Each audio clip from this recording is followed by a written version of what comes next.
Alright guys, welcome to another video. I have to excuse the weird camera angle again. I was going to do a bit of a drive and a chat at the same time, but I haven't sorted out my my phone mount yet, so I can't. The only mount I've got, basically you can't do any landscape on it, so it'd only really be good for a short. And the other videos I've uploaded like that haven't looked too good. When I try and turn them to landscape for a full video, it doesn't really work. So it only fills up like a little portion of the middle of the screen.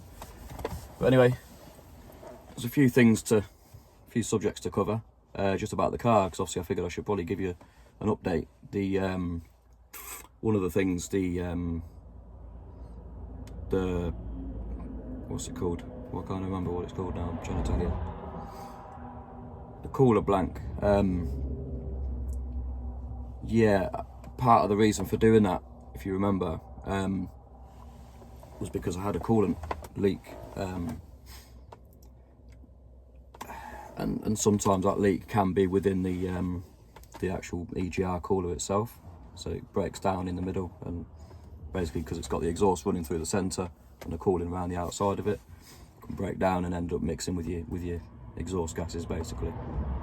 So you may not even ever notice it coming out that way. You know, if it's not going on the floor, it could be just burning it off through there. I figured it wasn't a high chance of it being that, but I thought, you know what, as I explained last time to you briefly, it's a very, very low cost way of doing it. Within £20 you've got it done, unless you've got to buy the EGR valve. Delete as well, sorry. But even that's only like, I think that's about £25, unless you go to an expensive company, and then obviously you're paying a lot more. But eBay stuff it's still fairly cheap. But anyway, I figured if I removed that, deleted that out of the system, if it is that, then I've cured that. If it's not that, then at least I can get to behind that, because obviously the thermostat housing is behind that, which is another major thing that it could be. And the reason I say major is because there's not really a lot on them. There's not really a lot in the engine. You've got your top hose, your bottom hose, and obviously your thermostat housing with the gasket on there, and obviously the two lines that come into the bulkhead there. For me, those are the main ones that I'd be looking at, unless it's something drastic like the head gasket's gone either way, or something through one of the water jackets or something. But anyway, I've deleted it, as you know, and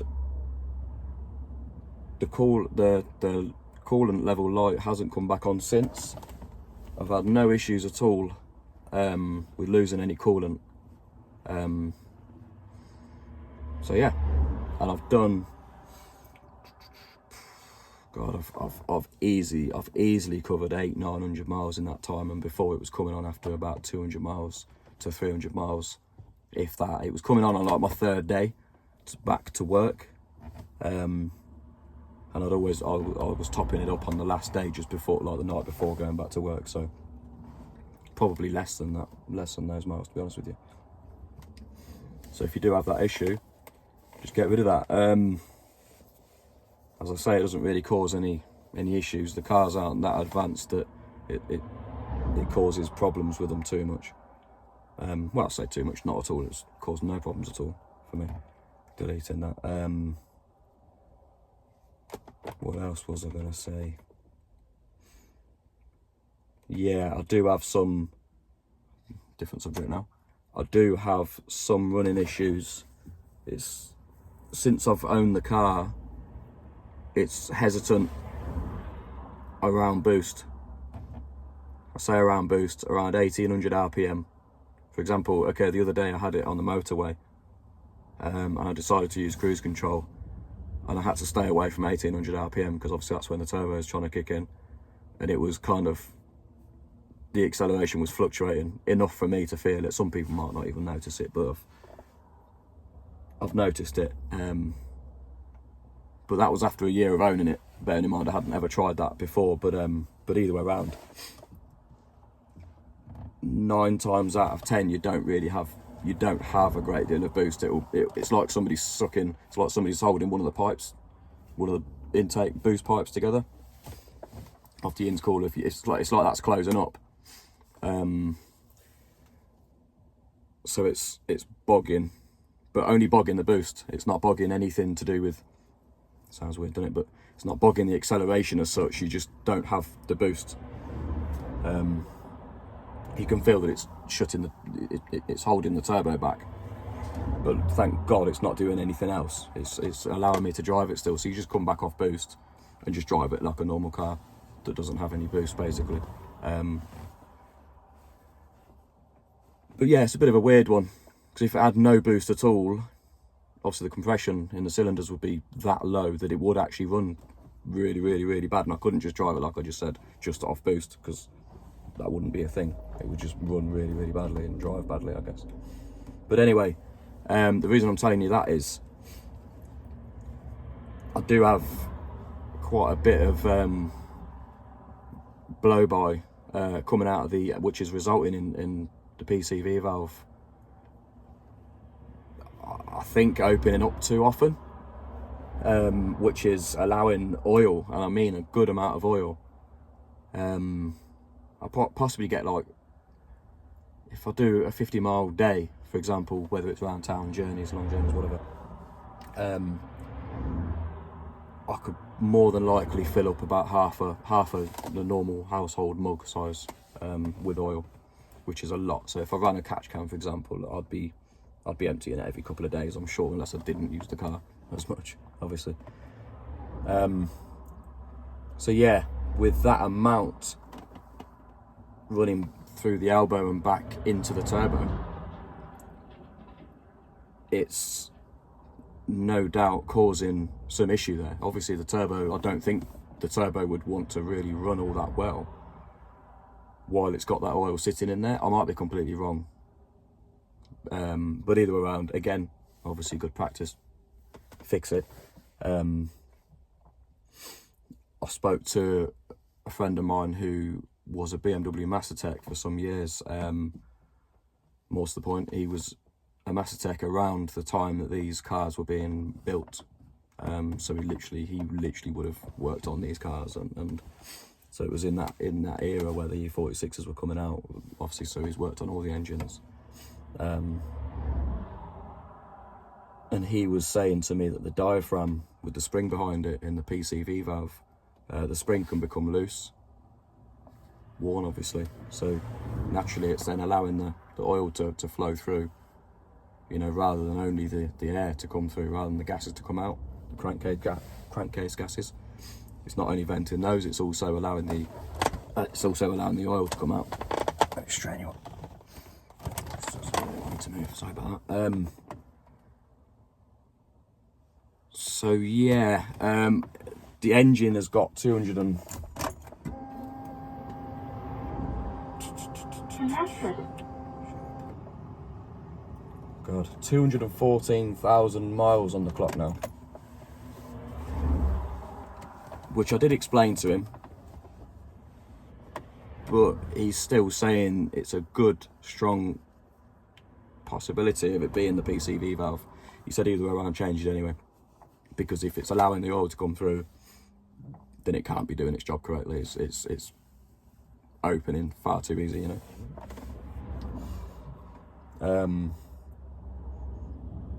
The reason he told me that is because I went there and I'd asked him in conversation about compression testing it, but he was saying get that PCV valve changed out first for a genuine one as well. So the reason I'm telling you that like that is because obviously if you're going to do it yourselves, if you've got too much oil coming out and it's running back into your turbo, then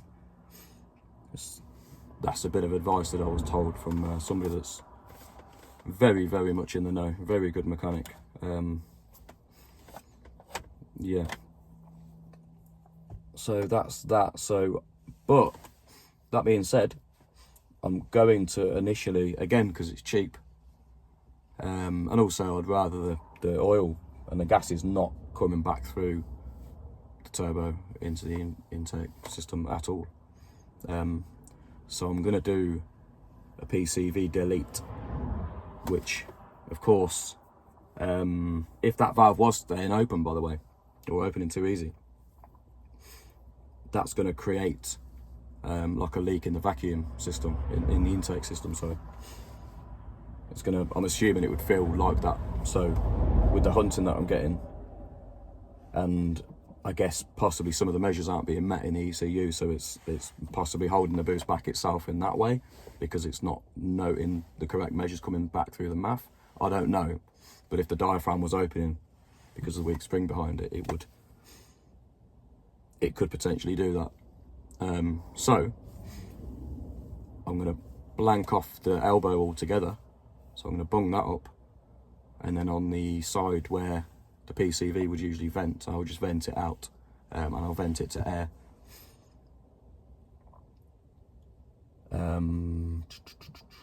I would still have, so I call it a PCV delete, but it's not really, is it? Because the PCV, I'm not going to fit a plate in there or anything like that, like people do.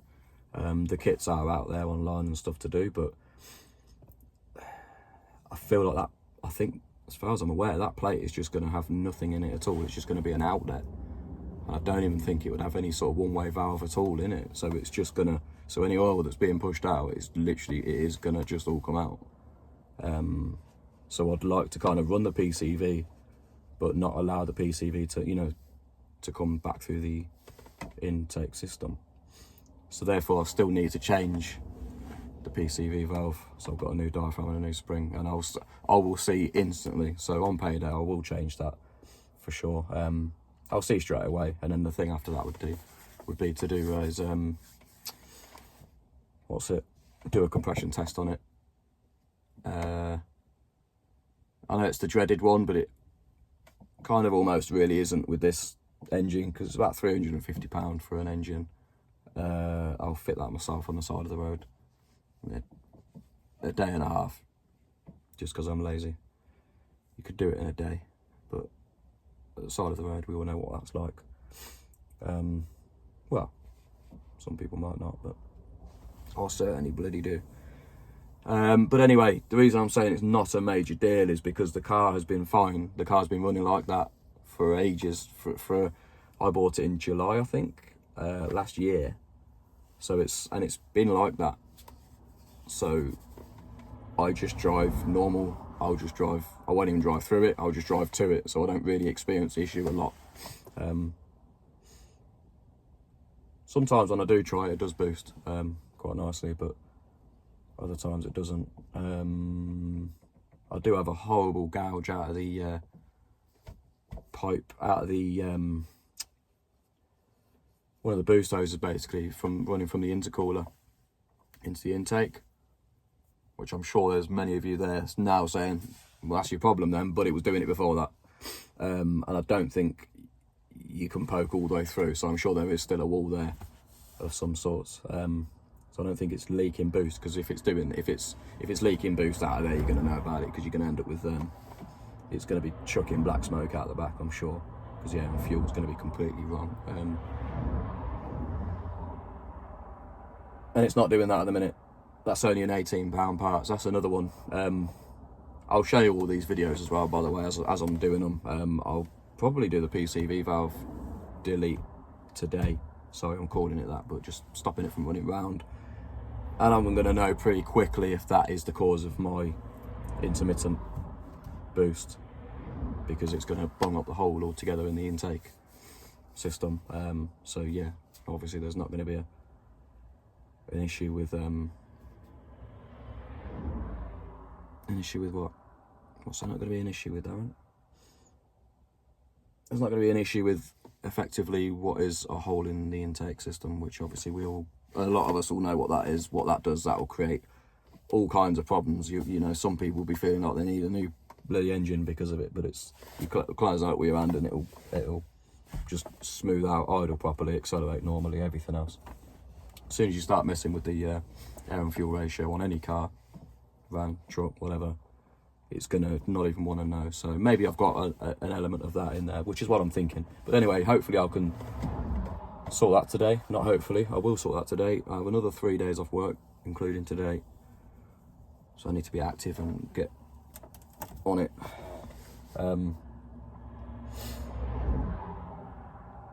Yeah, so that's another thing I wanted to say about. I think that was it, to be honest with you. Oh, and The EGR, when I did the EGR blank, sorry, that the cooler blank, sorry, that become an issue. And I'd even jinxed myself, I think, because I'd put on the title, can I get this right? There was a bit of clickbait.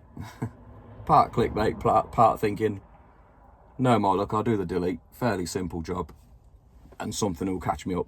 Something will catch me out somewhere down the line. And it did, because the exhaust, the exhaust blank on the manifold, it's like a diamond shape gasket. So you blank that off with a plate. I'd use their paper gasket. Naturally, well, say naturally, I didn't know how well it would last, to be honest with you. Anyway, it didn't last. Blew a hole out the side of it. Gave me no boost, like, and I mean no boost at all, to the point where it was suffering. It wouldn't, when I tried accelerating, it was as if I was asking it to decelerate, you know.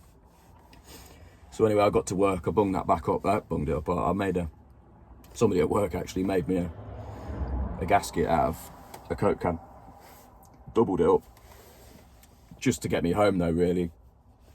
Then I made up a new gasket on that last video that I put out to you, Tracks Prep.